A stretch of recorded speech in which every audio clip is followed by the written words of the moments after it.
Welcome to Daddy's Pet Talk. Ikaw at ang pet mo, ang bida rito. Nandito po tayo ngayon sa Barangay Bagong Buhay. Sa may Project 4 po dito. At meron po itong ginaganap na pre-capone at anti-rabies po na gaganapin sa pamumuno ng counselor dito na si Chucky Antonio. Tara, tunghayan natin ang nasa loob nito, kung ano ang kaganapan, at ipapakita ko sa inyo kung yung sa kapon, mag-i-interview tayo. Kaya mga kapetok, pasukin natin. Thank you po. Welcome to Daddy's Pet Talk. Ikaw at ang pet mo, ang bida rito. Meron po tayong i-interviewin na si Doc. Doc, pwede mo bang ipakilala ang iyong sarili sa ating mga kapetok? Hello, Doc Gian Padernos po from Animal Care and Disease Control Division of Quezon City Veterinary Department po. Yun. Doc, unang tanong syempre, anong kaganapan ang mangyayari ngayong araw na to? Well, ngayon meron tayong spay and neuter drive with Councilor Antonio dito sa Barangay Bagong Buhay. So, magkakonduct tayo ng spay and neuter services para sa mga residents sa barangay. At the same time, meron ding anti-rabies, vaccination, and microchipping po. So, yun ang offered nating services for today po. Doc, meron akong gusto pang malaman eh. Anong kahalagahan ng kapon para sa mga kapetok natin? Well, so, importance ng kapon, unang-una population control. So kung ang alaga natin hindi natin intended for breeding, ayaw natin dumami, kailangan pakaponin sila. And at the same time, yung kapon kasi is general health ng alaga natin. Mas sumahaba ang buhay nila and mas okay ang condition nila kapag ka nakapon sila. Yung iba is mas kumakalma yung ugali, hindi nagiging agresibo or naging maharon, makulit. So yun, yung pros and cons ng pagkakapon po. Ito naman, Doc, ano naman yung sa rabies naman po? Kasi siyempre, yung iba, hindi na kasi yung iba, pupunta lang sa mga sa office na doon, meron doon video. Pero gusto ko malaman na kapetok sa pamagitan ng social media na masabi mo kung anong kalagayan ng vaccine para sa ating mga pet. Okay. So, alam naman natin na rabies, isang sakit yan na wala pang gamot. And isa rin siya sa leading causes na fatal na sakit dito sa Philippines. So, ang rabies usually nakakuha natin kapag na-expose, nakagat, or nakalmot tayo ng mga rabid na aso or pusa.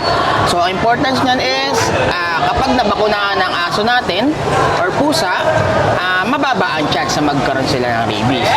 Tandaan natin ang rabies, yun nga, wala pang gamot. So, pero preventable siya through vaccine. Yes. Once na lumabas kasi yung signs na rabies, wala tayong magagawa. Pero habang wala pa, nasa katawan pa natin, pwede ba natin prevental for vaccinations. And para sa pets, binibigyan natin sila ng anti-rabies vaccination yearly, once a year, para for preventive measures. So wala namang problem po daw pala. Kasi Doc, yung nakikita ko si Councilor Chucky Antonio na talagang, alam ko siguro pet lover siya, talagang sinusuportan yung pet community. Kaya binilag ko to, hindi dahil councilor siya dahil yung pagmamahal niya sa pet community, tulad din niyo rin po. Kasi po, bali, libre to eh. Di ba, pupunta lang po kayo, dalhin niyo yung kailangan gamitin or dadalhin para at least makapon o ma-anti-vaccine. Doc, pwede mo ba akong iikot kahit saglit sa kung anong magaganap at mangyayari? Sige, pwede natin. Tara, Doc, sundan kita. Okay, thank you. Doc, dito Doc, pagpasok natin. Well, dito mangyayari yung parang operation area natin. Operation surgery area. table. Yung mga vets natin nandyan for spay and neuter. Dito lahat na gagawin yan. So, after nila doon sa area kung nasan sila, doon tayo. Doc, pag sa vaccine, anong mangyayari ito? Mag-register mo ba? Ano bang dapat unahin? For vaccine registration doon sa area, sa may staff ni Councilor Antonio. After registration nila, pupunta sila dito. Ito yung area natin for anti-rabies vaccine. Anti-rabies vaccine So, dito dito ba? ating mga vaccinators natin na mag-administer ng vaccine sa mga alaga natin. So, dito lang naman po yan. After dito, after nila makausap, yung mga sabihan na kung anong pwede, anong bawal, bibigyan binibigyan na sila ng card nila, and okay naman na po sila. So yun na yung ano. At the same time, dito rin yung microchipping. Sila rin. Sa anti-vaccine, Doc, madali lang yun dahil ituturo ko lang yun po, di ba? Yes po. Pero sa kapon, mga ilang oras o ilang minutes?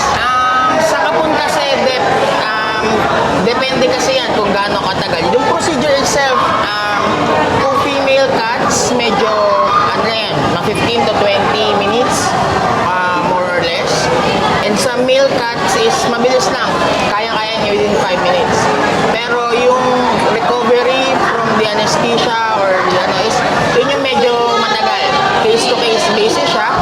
Minsan mabilis lang siya gumising, minsan matagal, an hour. Pero more or so, depende pa rin yan sa Doc, pets natin. may tanong ako pa. Yes po. Ilang taong ka na po? 29. 29. Ano, parang bata ka pa, parang 22 to 21 ka. Kasi nagpapasalamat ako dahil pinaunlakan nyo tong interview. Dahil napaka, yung suporta talaga ng QC. Kasi pag may Flores de Mayo yung QC, nandun ako eh. Last time. Pinapakita ko talaga kung ano nangyayari sa pet community para yung mga tao sa ibang bansa na makita ko nung nakaganapan sa Pilipinas na meron tayong dito na dapat ipagmalaki dahil tayo nagmamahal sa mga pets natin, lalo-lalo sa dog at cat. Kaya Doc, ako sobrang pasalamat, may pleasure talaga na pinaunlakan mo tong interview. Doc, ano, gusto kong ba akong ikot dito para at least, alam ko busy ka na mamaya eh. So, pwede naman daw, okay, pakita natin dito sa kanila. So, yun nga, ang registration doon kanina, doon ang unang punta kasi ng mga Good, sa ano entrance. natin. Magtatanong sila kung for anti-rabies or for spay and neuter. So, dediretso sila, doon sila ituturo. Dito for vaccine and microchipping. And kung for spay and neuter sila, dito sila pupunta sir. So, yan ang uupo sila dito. Dito may forms, registration forms for pet and neuter. Yan, sila Ate Amy. Yan. Sabi ko ko to, schoolmate ko to eh. Pero officer ko siya, kasi OCC ako dati. So, isang nag-ano ng registration, nagtatawag ng mga client na nagbibigay, after nila mag-fill up ng forms. Doc, hindi ko ipopokus yun. Kasi alam ko pero- naman, ano yun eh. Doc, anong nangyayari ngayon doon? So, doon, patient preparation po ito. Preparation. So, bago sila dalhin, kapag tulog na sila, na-anesthetize na sila, doon sila ipe-prepare. Lilinisin yung area, kung saan nila gagawin. So, ano yung mga Yun, staff nakatulog natin. na ba yun nandun, Doc? Yes po, lahat po ng Hindi ko na siya, tulog na. for ano, kasi alam ko, kailangan rin natin respetuhin sila eh. Hindi ko ilalapit yung camera, ilalayo ko. Yes. Doc, anong nangyayari ngayon doon? So ngayon, ayan, nililinis yung area, yung site nila. Ini-importante na, syempre, surgery pa rin to. Kahit mas paying and neuter tayo, alam natin, hindi ganun ka-hygienic tulad ng clinic. Pero hanggat maaari, gusto natin malinis pa rin. Para less infection, mas okay. So doon, nililinis nila, sinishave nila yung area, dinidisinfect, lahat na kaya. Para pagdating doon sa surgery table, malinis ang client natin. Walang problem. After niya, ano mangyayari? Ipapahinga sila? After, di ba na, ayan, diretso na sila for surgery. So, ayan, after ng procedure, dadalhin sila dun sa ating recovery area. Recovery area. Yun yung sir, nasa gilid. Sige, hindi ko sila kuha lang. so, Kasi may respeto tayo talaga sa mga pet. Dahil pet lover talaga tayo. So, doon sila sa gilid. So, doon hinihintay natin sila magising. Sinasabi nila natin sa owner nila na puntahan nila yung alaga nila. Para sila na yung gigising. At the same time, pagkagising na, okay na, pwede na silang i-uwi. Doc, ako, talagang nagpapasalamat ako. Kasi alam ko busy ka ngayon eh. Inano ka lang sa akin. In behalf of Daddy's Pet Talk, Doc, ikaw, Doc, at ang mga pet nandito, ang bida. Doc, maraming salamat. Thank you very much. Doc, baka gusto ko may shoutout po dyan. Okay. Ay, so, Shoutout. from the Quezon City Veterinary Department po, shoutout po sa inyong lahat.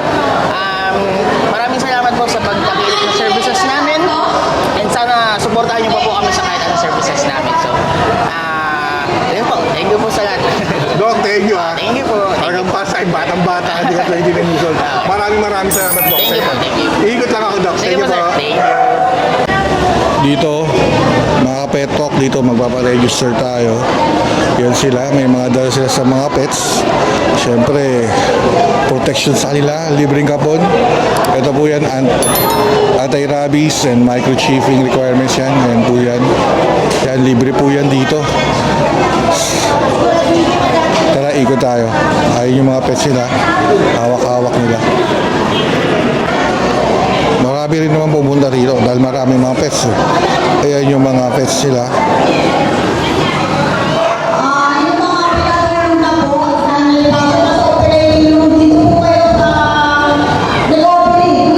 More on cats ang nandito kasi pinoproteksyonan nila yung mga cats nila eh.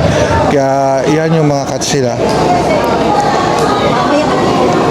Yan, yan o, tagang pinaba po niya kasi libre to eh.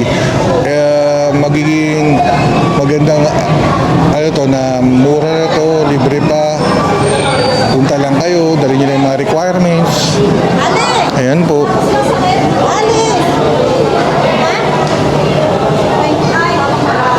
Yan po yung mga mangyayari. Siyempre, doon na ino-opera ng iba. Siyempre, hindi natin papakita yon para at least ano natin sa kanila yon. Paggalang, pagrespeto dahil pinatulog na sila tapos inaayos na sila, mamaya isa-surgery sila. Ito po yung sa City Vet na talagang sila Doc, sila Ma'am, yung mga masisipag talaga na nandito na gumagawa para sa pet community, sa pamamayanan na maging ligtas sa rabies at maging maprotektado ang mga pets natin. Ayan o. Kanina sinabi na Doc kung epekto na mangyayari pag kinapon. Talagang malaki epekto sa ating mga pets kung anong mga mangyayari. Ayan po sila dito nagaganap.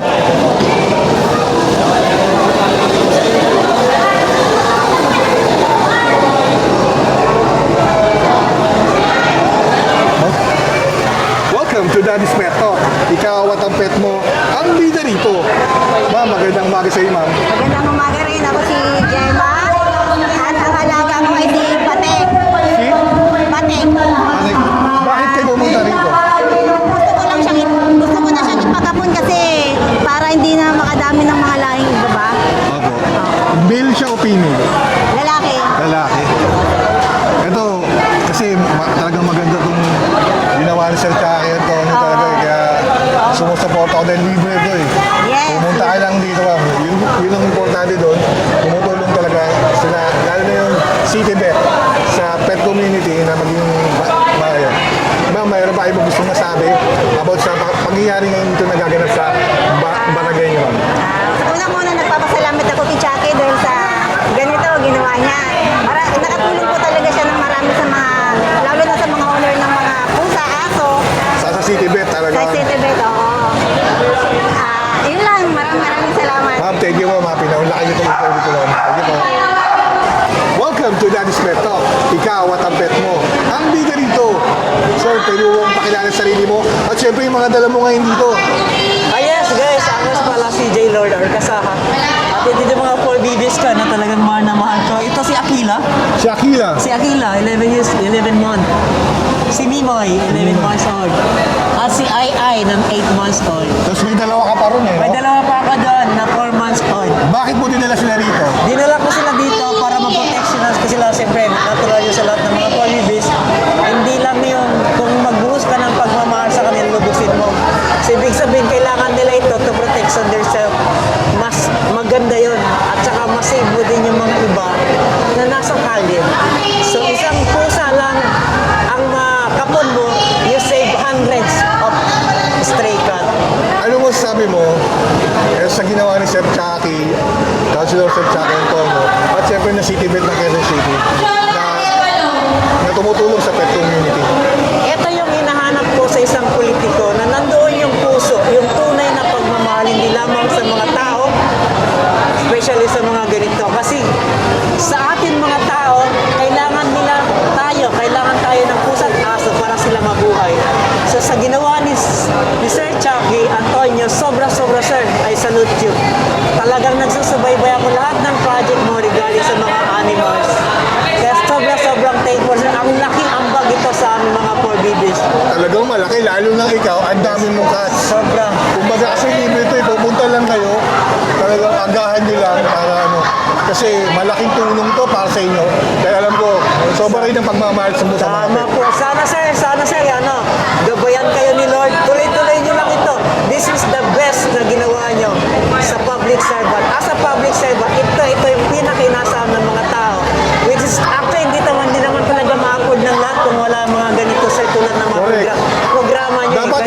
advantage na nila Yes to eh. sir, sana talaga, sana talaga gayahin kayo ng ibang politician sir. I salute you, sobra-sobra, taos puso. You're the best sir, Tayo Chucky. sir hindi naman natin pinopromote si Sir Chucky. Nakita ko lang kasi yung pagtulong niya sa pet community. Yes. Kaya siyempre, sinubaybayan ko siya sa kung galing naman na to. May libre ka po. Katulong ang siyempre ang Quezon City Bet. Exactly sir. Sa lahat ng bumubuo nito, sa LGU, sa ating mayor, sa lahat ng mga nandito, sa aming punong barangay na si Sir Budang, sobrang the best barangay sir. Salamat talaga sir. Ang laking tulong po ito para sa amin. Siyempre sa mga Especially sa kanila sir. Hindi sila makakapagsalita ng thank you, pero makikita mo sa napapasingulat dito, sobrang nagagalak yung mga poor babies at saka yung mga alaga po nila. Sir, ako nagpapasalamat ako dahil pumunta pa ako sa bahay niyo dahil gusto ko makita pa yung mga alaga mo na marami. Salamat. Sir, siyempre, I will soon. siyempre sa Daddy's Pet Talk, ikaw at ang mga pet mo, ang bida rito. Kaya thank you po. Lahat yan, makikita nyo only dito kay Daddy Pet. Thank you po. Ito pa rin karaming tao. Dami nilang dala mga cats. Pinakamarami dito cats kasi libre ka punto eh. Tapos yung mga dogs para sa anti-rabies, mga microchips. Ito karami dito. Doon nagsisimula nga doon banda. Hindi na natin sila lalapitan to respect sa mga cats na natutulog ngayon na tinanggalan na ng mattress saka ng eggs ng mga sa lalaki kasi yung eggs yung betlog, tapos sa babae naman mas mattress ang tinatanggal. Ayan. Ito po ang nangyari.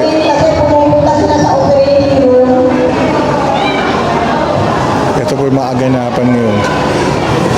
Ito talaga nag-take advantage sila dito. Libre to sa suporta ng yun o.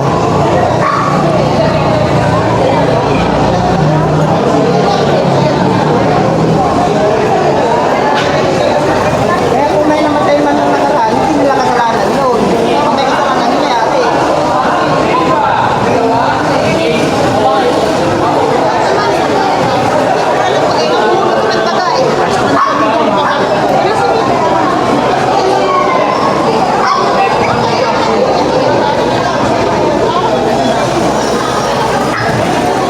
Siyempre, nagpapasalamat tayo dito kay Sir Chucky na talagang sumusuporta sa pet community.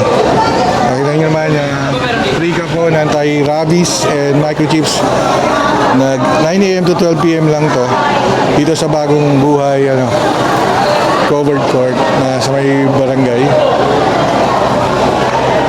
Siyempre muli nagpapasalamat tayo sa mga bumuo nito, ang Quezon City Bet, si Sir Chucky Antonio, ang councilor ng Quezon City 3rd District. Sa pagmamahal niya sa pet community, talagang grabe yung suporta niya sa pet community. Kaya tayo wala man tayong in-endorse yung politician dito, pero yung pagmamahal niya sa pet community, dapat nating ibida yon dahil malaking may tutulong yun sa pamamayanan ng mga pet lovers. Para at least ito, libre na to. Sana sa susunod, pag mayroong get ulit sa Quezon City, pumunta lang po kayo. Ito ang inyong Daddy Wax na nagsasabi dito sa Daddy's Pet Talk, ikaw at ang pet mo ang bida rito.